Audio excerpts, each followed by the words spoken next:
Today, I would like to do a bit of a discussion on artificial intelligence and kind of how it works a little bit, right? In terms of where you can find LLMs, what you can do with the artificial intelligence, and how it works in terms of prompting, right? Or prompt engineering, right? So these are kind of things that I'm going to discuss today. You can check out my other video, which I will leave. I'm going to try and do one of those card things. So this is, others. Okay. I'm using, this is my left hand and it's going right. Okay. So somewhere over there. I'm going to try and put it there. So I hope that helps. And I'm going to go through kind of like what it means necessarily, like how an AI kind of works in a bit of a deeper detail. Because I see online that there's all this stuff around like AI magic and it's not magic, and kind of loads of misconceptions about kind of what AI actually is. And I kind of want to dispel that because I think it's just nonsense. There's just so many kind of all this vibe coding, all of that kind of stuff is just nonsense, right? So let's break it down. Let's get to the technical nitty-gritty as to what AI actually is, and I'll give you some examples as to kind of what you can do with it, right? And kind of how it all ties together. So bear with me as I'm going to switch the screen now to the main focus. There I am there in the circle and in my usual place. Right. Okay. So where am I at the moment? So you see where I'm on Bing, right? Now Bing kind of has a bit of an AI thing. So you have something called Copilot, which is right here. Now if I click on chat with Copilot, you'll get a prompt. Okay. This is the prompt where you can actually put stuff in. So you see it says, society, right? So this is what it thinks a society is from the prompt, and it gives us, based upon that keyword, what it thinks society is, right? Which is, in terms of, MSN Copilot, it is an intricate web of connections, normalities, and values, right, within the world. And it gives us some books and some further prompts that we can use to understand what's going on, right? So we could say things like, let's try something, right? Let's try something. So we can say, make an image of the word society, right?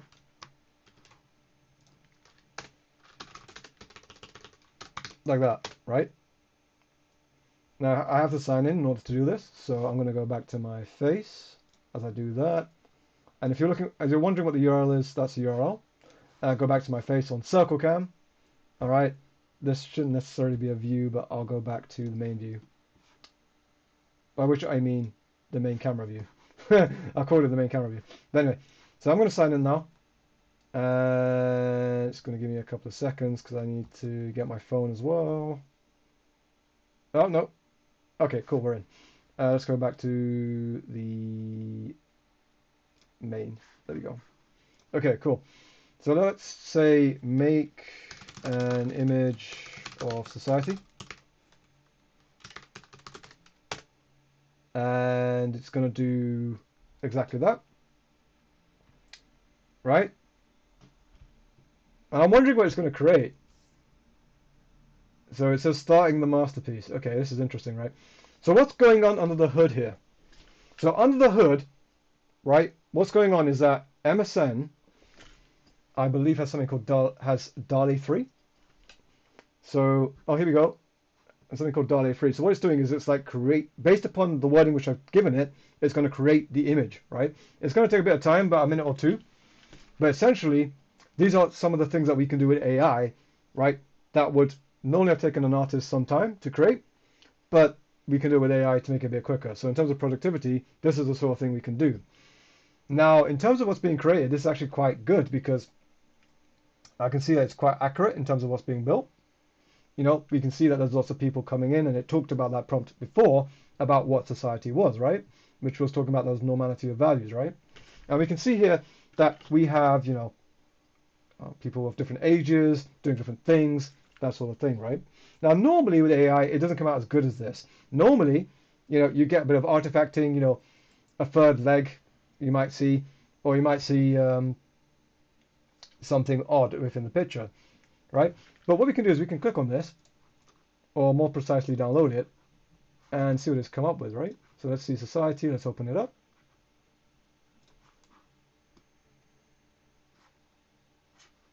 And let's go to photos. And let's see if it opens up. It should open up some other display. But look at that, right? I mean, that's pretty good. That's pretty good. That's not what I was expecting, but that's pretty good. You know, we see the values of younger individuals. Perhaps these are like a mum and dad type couple, and they're holding hands, right? But I want to point out some weird things happen in AI. So in a previous video I was talking about kind of weirdness with AI and how it differs from a human. Now, if we look at this particular bit down here, right? I don't think this woman is supposed to be in between two, in between these two bits of wood, whereby there's nothing to support it, because I presume she's on a bench. But a bench doesn't look like that. That looks like 3 popsicle sticks, right? And I can't see, and one leg. Well, see, but this is what I'm talking about with AI, right? People think, oh, this is great, right? I would be picking up on those kind of things and thinking, that's not very good. I can tell it's been made by AI, right?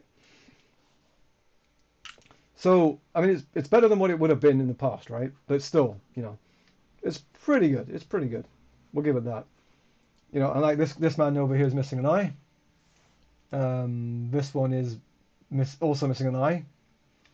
And this one's got 3 eyes. So yeah, you can have some fun with AI in terms of like, spot the difference type of things, which could be a cool game. Could be a very cool game. But that's something that you can do with AI. But in terms of its inner workings, right? Why don't we ask, a popular one, right? This is Copilot. Let's ask ChatGPT what it thinks. So we'll say search, you have deep search as well, which is like for journaling and stuff like that, journals. And I'm going to say,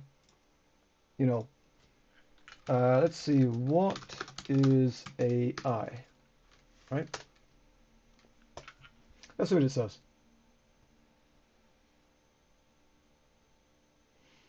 So it's a branch of computer science focused on machine capabilities, right? Performing tasks that typically require human intelligence, such as learning, reasoning, perception, decision making. If we look at the definition, it says it offers capability of computational systems to perform tasks such as associated with human intelligence. Now, I wouldn't call it human intelligence in any sort of means, right? But there are a couple of subfields which are very, very interesting. So machine learning is one of them, which is called neural networks, right? And we'll have a look at that in a minute, because this is very, very fundamental to understanding AI, right? Decision trees, clustering, all that kind of stuff, right? Natural language processing. So this is to do with talking, right? In a nutshell, natural language processing is like me talking to you on this video, right? What you're doing is cognitive language natural language processing, because you're taking what I'm saying and essentially turning that audio turning that speech that I've talked into audio, right? Which you comprehend, right? And that's essentially what this is doing. Let me put my camera a little bit down there. That's great. Right, and that goes into robotics and autonomous systems and that sort of thing, right? So what does it mean by decision tree? Let's ask it. What is a neural network and decision tree?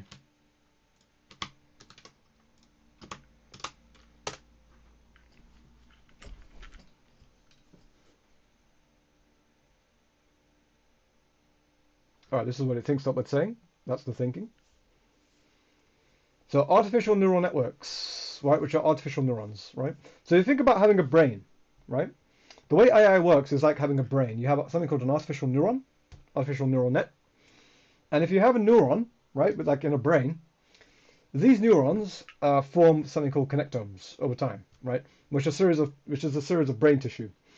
Now these brain tissues, essentially they work through your synapses, right? When you have neurons working together, form a synapse, and these synapses are the reference of the connectome, which is like multiple different synapses, they have working together. So you think about your axons, for example, within the system. That's kind of what we're getting here. So it's replicating kind of the polymorphic nature of a human brain in order to understand a task, right? Neurons in biological terms, right? Learning the data. Now, how does AI know how to discern against information? Well, it knows a couple of ways. One is with the weighting and the learning, right? Now, weighting, if we look at decision tree, right, this goes into the whole decision tree. So decision tree in ML, okay, you will see that this should be like a weighted system. Yeah, this is basically it. So you have a bit of information which is split down into the leaf, and then split down into the parent, right? So this is kind of how the algorithm works. So every time that you ask it a prompt, it's learning about kind of where that information is, right, within the neural network, based upon what it's learning or what it's trying to perceive as being the right answer. So when that happens, right, it says, oh, okay, yeah, no, we'll go in from the root. I'll see where that particular bit of information is, and I'll split off based upon where I think that information is to retrieve the data that it wants. Now that's based upon things like induced voltages or a decision tree, right? So in other words, like if I don't see something about language, I'll go down this route. If I see something about language, I'll go down this route, right? Which is based upon something called reinforcement learning. Reinforcement learning is essentially saying, right, okay, you know, I want my car to go left, but it goes right, right? If I'm making an AI, right? So what do I do to stop it from going left when I want it to go right? I'll feed the left side a negative voltage.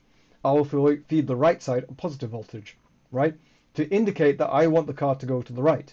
So the AI learns this and says, oh, if I go to the right, I get a reward. And that's called the reward function, right? You might have seen it on Silicon Valley where, Guilfoyle goes, the reward function's a little off, right? So when he goes and when the AI goes and orders a lot of meat, right, inside of the building, that's what it's referring to, the reward function, which is kind of like where the AI thinks that, it's got a lot of information right, okay? So when that happens, what we see is that the AI thinks it's made a good decision and will go in that direction, right? But in terms of these massively more complex models, the AI has to sift through all of this information. That goes on to our next part called large language models. So what is a large language model?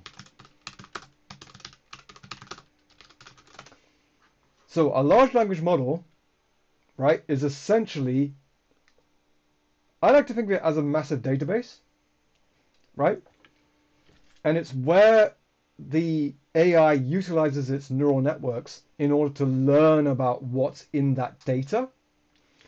And you can find this on things like Hugging Face. So if we go to Hugging Face, right, inside of Hugging Face, you can see that there's a lot of AI sort of stuff going on, because this is where AI kind of lives. Well, I don't say lives, but this is where you can download all of the data to train your AI or get pre-trained data, right? So for example, a very popular one at the moment is DeepSeek AI, right?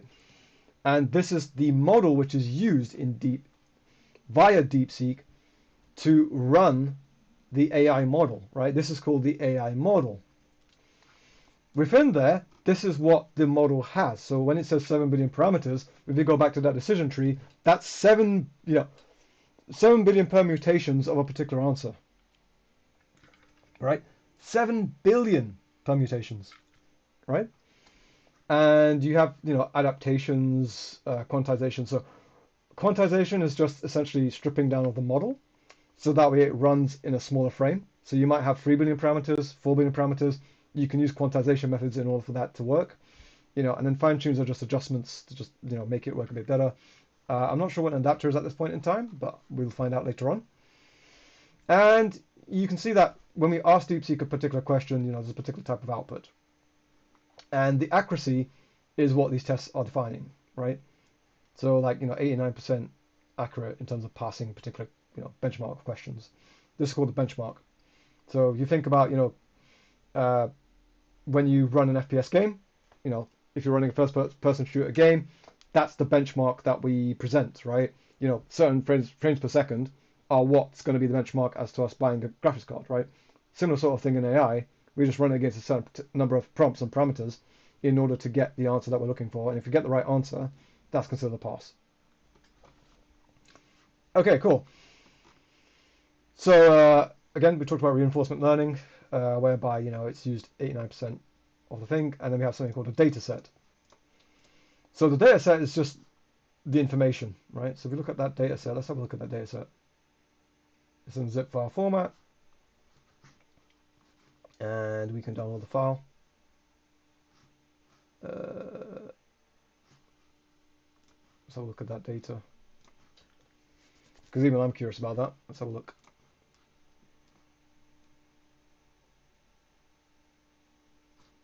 Okay, so it's got the tests and what it deems to be valid at a .learn file.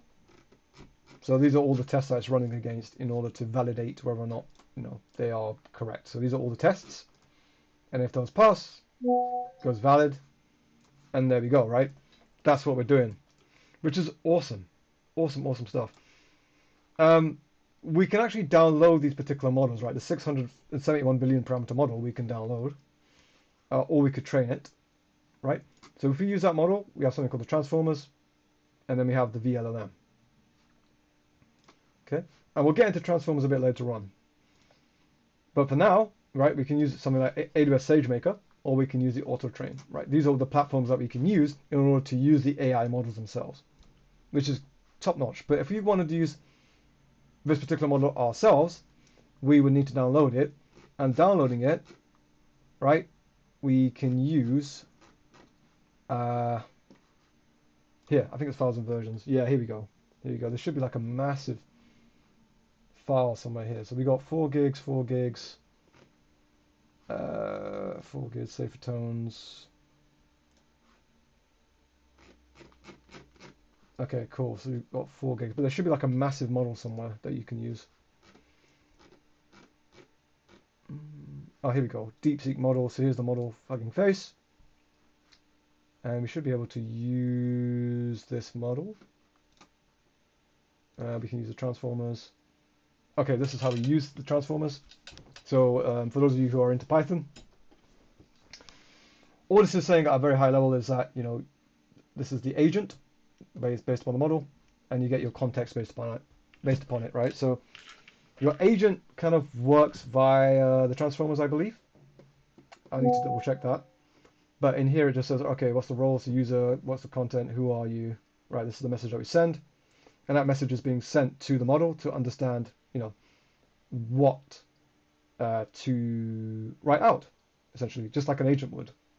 So an AI agent is basically like a human, if you like, who would answer the phone call for another human in terms of a question. And once that's done, then you get your answer back, right? And that works on things called tokenization. So what's a tokenization? Well, tokenization is essentially how many tokens per second the AI runs at. So in other words, you know, if it has less tokens, it's running slow. More tokens, it's running fast, right? It's able to decide things very quickly if there's loads of tokens. Not a lot of tokens, very slow, not able to do so. So that's basically what it's doing at that point, using Python. But we should be able to download the model itself. And I'm going to have a look to see where that is. Bear with me.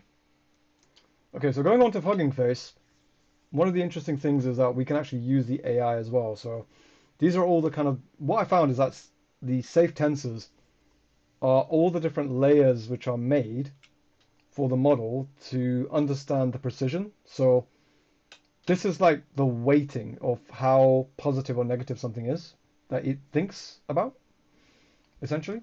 And this is kind of what it thinks about for this particular part of the model, right? Because these are all 5 gigs. So these are kind of the weightings, what it perceives to be, you know, at this particular level to be good and bad, and the kind of shape of it.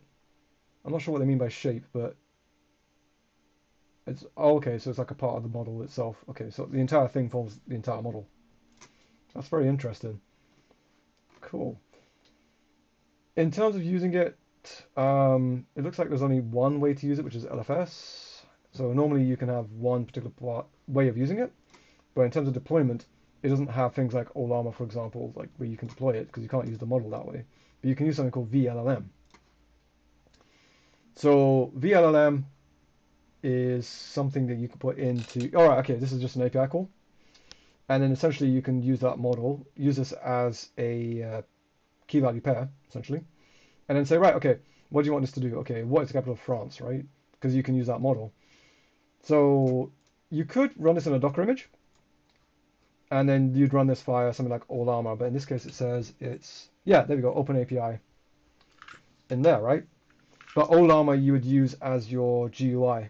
And I've got a video about that you can see kind of a little bit later on if you want to see how that works. But in terms of the coding, this is what you'd run.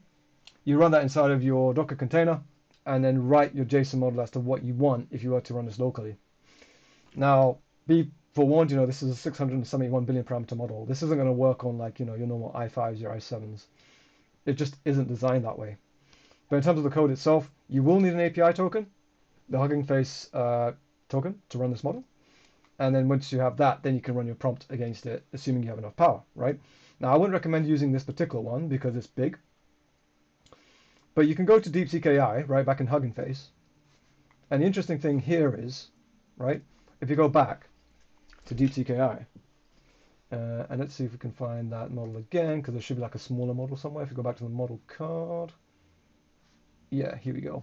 You've got quantizations, and this one's probably a bit friendlier. So if you look at the two models that it has, we can see it's got like still same thing, but maybe this got like a slight improvement. I can't remember exactly what GGUF is, but I'll have to find out, put that in another video. But the point is that you can use quantization in order to break down the model, right? In this particular model, it's a bit too big. So we can have a look and see if there's another model somewhere out there, right, with DeepSeek. And we've got like R1, so okay, well, how many parameters is R1? Well, there's a lot of models. Okay, so how many parameters do we have? 671. Okay, but we don't need that many. So we can have like a couple of billion parameters, right? So we can have Quen, which is a slightly smaller model than a Llama model at 8 billion parameters. So 8 billion parameters, it's something that we could run perhaps on like a 20-core i7, for example.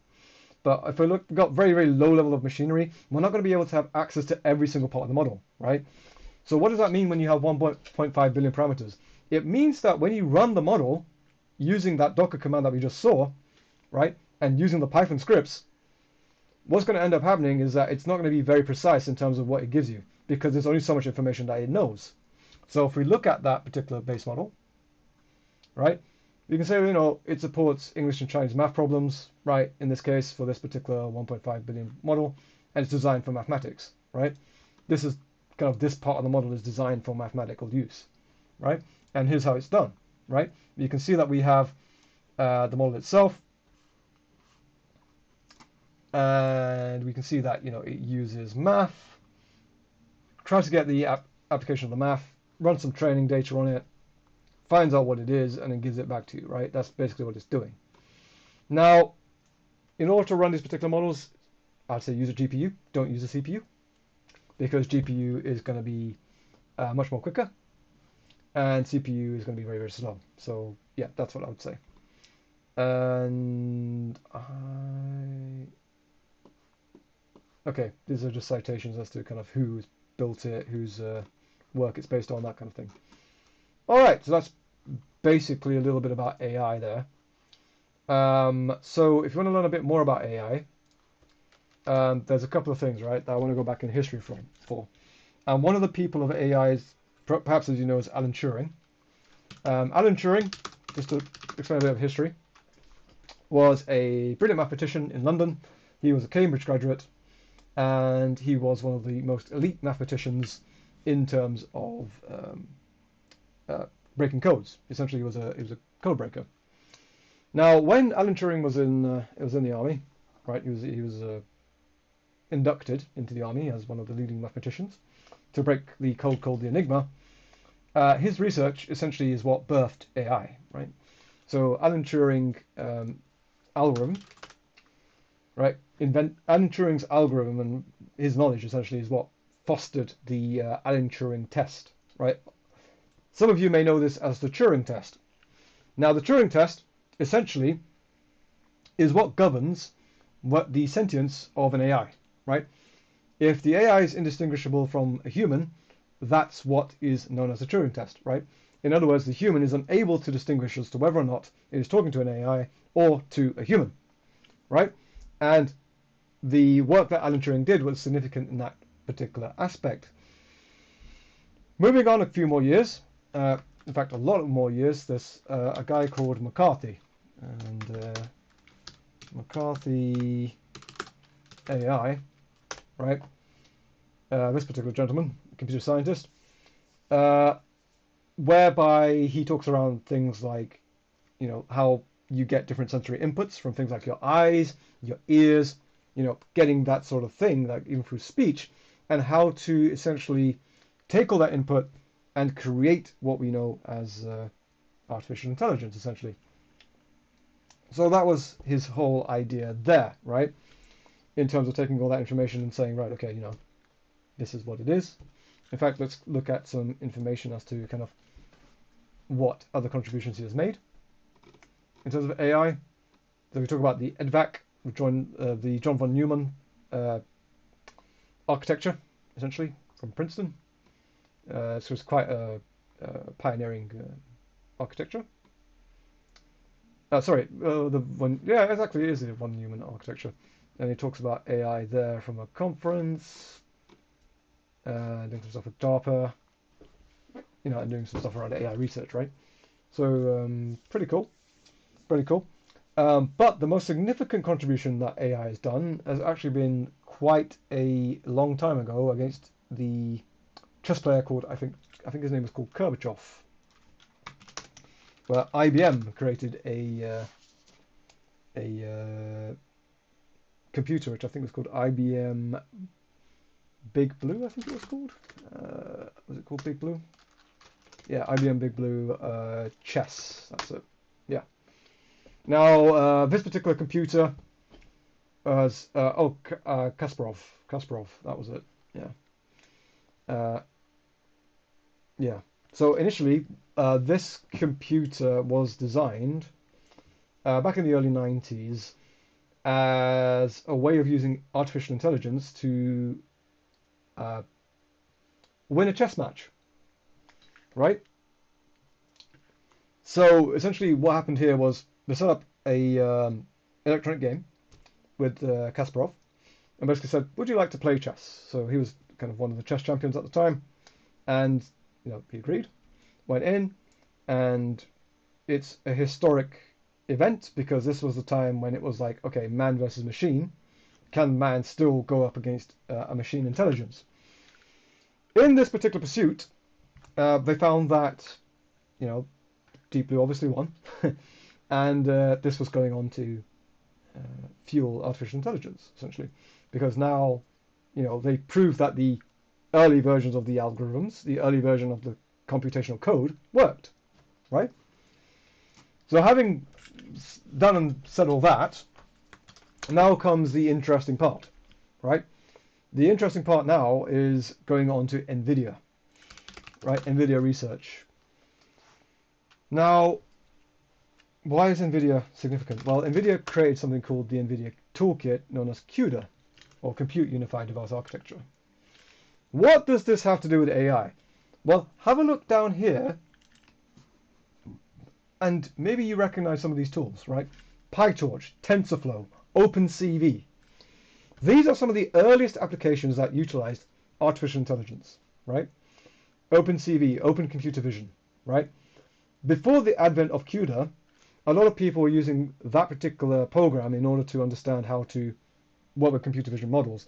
Now, NVIDIA has, I believe, something called NVIDIA Omniverse, I think it is, where that now kind of takes care of that particular problem. They have their own particular set of tools as well in terms of AI to get that working.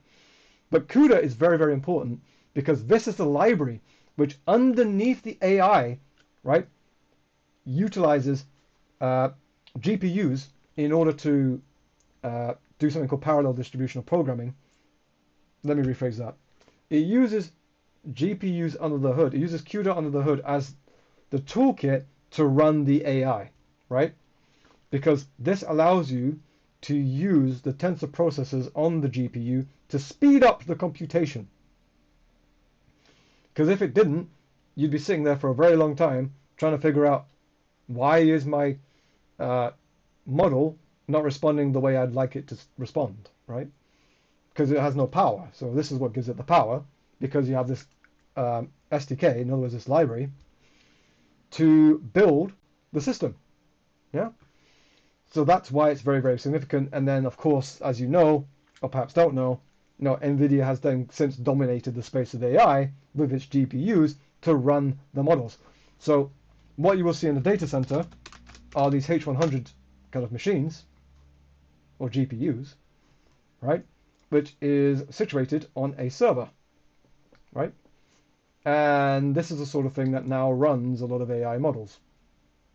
So you see here, you've got this kind of cartridge-based system which has H100 GPUs, each one housing about 100 gigabytes worth of VRAM, and that's what now computes your entire module, model, right? So this bit of silicon wafer is now what stands in the way between your prompt being running efficiently and not efficiently, because this is what they use in the cloud, right? Your AWS, your GCP, your Azure, for example, that's what's under the hood, right? But this is the thing that nobody really talks about, is kind of like how that all works. Now, not to be confused with this particular contraption here, or a van, but more this thing here, right? This is what we're talking about, right? So that's basically what it is, right, in terms of AI, right? That's the entire history of AI, and that's how you run your particular models as well. Now, other things that you can do with AI, we talked about ChatGPT. You can go there, do prompts. You can use images. What about video, right? Now, AI video comes in a few ways. So that you have Pictory, you have Deep AI, for example. Some of these are not free, and some of these, like let's say render for a prompt, we can say something like AI video generation with improved quality and costs $5. Okay, we're not going to do $5 stuff, but we can say make me a purple cow. Let's see if it works, right, for a video. It's going to take some time, right? And the way it does that is doing that through frame generation, so it does frame interpolation. And as you can see, we have a purple cow using Deep AI. Not exactly what I would consider a purple cow, because I was trying to go for something more akin to this, right, on the top. But still pretty good, I would say. Still pretty good. Probably a bit better than the than the image that we had before about society. But I can see that the way the cow's moving, for example, is not great. So we could say make me a purple cow moving in a straight line, right? And it should be able to iterate over our ideas, because now it's learning more about us. So when we click generate, now it's saying, okay, generate. Now it's thinking to itself, oh, okay, I rendered the purple cow. The difference is that it wants to be walking in a straight line. It takes that particular prompt that we've written and tries to find out the key words within that prompt as to how to get to an answer. In this case, it would be like straight line, for example, right? And we can see that there's some artifacting here. We've got two heads for a cow. It looks like something out of Fallout, but that's not what we want, right? We don't want to see what was it called? The Brahmin? I think it's called a Brahmin in Fallout, where you see like a two-headed cow. Like, that's not what we want. So make me a purple cow moving in a straight line with one head, right? And let's see if it can iterate correctly to give us a purple cow walking in a straight line. So it's got a bit better. Like, we can see that there's two tails. Like, it's almost rendering two cows. So it's like two simultaneous frames, which is not what we want.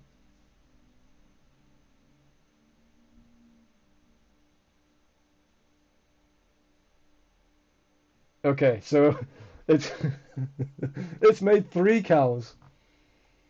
It's made three cows. So instead of getting better, like we expect the AI to get better, right? Because we're using successive prompts of the same type and quality. But when it comes to image and video generation, clearly that's not the case. And this is one of the downfalls of AI, right? Like, businesses can always turn around and say, oh, it'll replace your job. This is what I'm talking about. You can't get rid of like, yes, you can use AI, but it's not going to get rid of the fact that it's hallucinating. So, now the question becomes, well, how do you fix a hallucination? I don't know is the answer to that. I'm not sure exactly how you would fix hallucination like this, because when I look at it, there's nothing inherently wrong with what we said. It's just that we want one head, right? But instead it's giving us like 3 different cows here. So let's be a bit more specific with it. Perhaps we can adjust our, well, we can't adjust temperature or Q values, right? So temperature in AI is essentially the amount of imagination that a AI model is trained on. So in other words, if you want a high amount of imagination, we have a high temperature. We say, be as imaginative as you like. If it's low, which is 0, not imaginative, straightforward, to the point. Right? And then the Q values, I think, is to do with the accuracy. I need to double check. Q value in AI, is that to do with... oh, okay, there's actually more to it. Okay, cool. So this is to do with the Q value in the context of artificial intelligence, particularly in reinforcement learning, refers to the quality of the information. So you want a high Q value, less temperature, right? So if you've ever seen the AWS models, they work on these 2 parameters, which is called temperature and Q value. So Q value is the quality of the information, right? Which is kind of strange, because I would have thought that would have been temperature. So what's temperature in AI then? Temperature in AI, what does that mean? A parameter in AI that influences randomness. Right, okay, randomness and determinism. Interesting. Yeah, so it's creativity. Which is kind of contradictory to the Q value, because that's exactly what it's saying as well, right? Which is the quality. So if you want a high Q value and a lower temperature to create an accurate prompt, at least that's in theory, right? So we can't adjust those parameters in deep AI, but something like AWS SageMaker or Amazon Q would probably be able to give you that particular ability to tune, like we talked about fine-tuning and Hugging Face, those particular parameters to get a more stable model, essentially, a more accurate prompt. So let's try this. Let's see. Maybe we can get our purple cow. Right. Purple cow in a meadow eating grass. Let's try that. Eating grass. Generate. And I spelled purple wrong. Purple cow. I think the meadow is MEA, isn't it? Yeah. There you go. And that's another thing as well, that AI will try and interpret. Now there we go, we've got a bit of a better one. AI will try and interpret what we're saying in terms of words if we spell them wrong as well. It will say, oh, I think I assume that you mean purple as P-U-R-P-L-E, right? Or a purple cow, right? P-U-R-P-L-E, purple cow. So that's what I'm saying with AI, is that this is just some of the stuff that we can do in terms of AI, in terms of learning what it can do. So we've got these kind of things. And there's even an AI audio system as well that you can have a look at. So AI audio generator. And there's quite a nice one somewhere. And I can't remember exactly where it's gone, but let's have a look at some of the speech stuff. Oh, I got text to speech, right? Text to speech. Let's see. The lazy fox jumped over the moon. Right? And let's play that. I'm not sure if I can hear it. I can't hear anything right now. Okay, I didn't hear anything, but I imagine that's probably what it would be. Like I could probably say this in. Oh, okay, it translates in Chinese as well. I didn't know that, but okay, so it 11 labs. What's 11 labs? I'm not. I don't even think this is saying what I typed, is it? I didn't type 11 labs, so I'm pretty sure that's wrong. But it looks like it can probably. It looks like it can use text to speech. So you can do text to speech, conversational AI, dubbing, right? So if you're like in a, this is Mahendra Modi, who's the president of India. There's a lot of young people listening to this that are truly inspired by your story. From those humble beginnings to the leader of the biggest democracy in the world. What can you tell to those young folks who are struggling, who are lost in the अपना रास्ता खोजने की कोशिश कर रहे हैं? आप उन्हें क्या सलाह दे सकते हैं? Amazing. मैं सभी नौजवानों से कहना चाहूँगा, जीवन में That's quite cool. So yeah, AI can do dubbing now. So if you're talking like I am and you want to hear what I'm saying in Hindi, Chinese, you know, Cantonese, Mandarin, Hindi, Telugu, Italian, Spanish, whatever language, right? AI is not able to do that, right? You've got 29 different languages in the model. How amazing is that, right? You even have voice cloning. So, if you want to sound like Chris, who looks suspiciously like Tim Cook, then, that's something you can do, right? And of course, be careful, use at your own risk because, you don't want to be using this particular technology in a malicious manner. I do not endorse, nor do I endorse the use of AI in a malicious manner. So, for example, what's it called? Defacement. Don't use it for like defacing somebody. Don't use it in that manner at all. You know, so just be careful. I am not responsible if you get in trouble for that, by the way. So you can use it for that All right, so purpose, get this. I'm at this new cafe right? So downtown, trying to act all sophisticated with an espresso. And I'm sitting there scrolling through my phone, and this woman walks in. She's like out of a magazine, super classy. very nice, right? So that's the sort of thing you can do, right? Is kind of have some fun that way. I'm not sure what 11 Reader is. It looks like it's automatic translation app.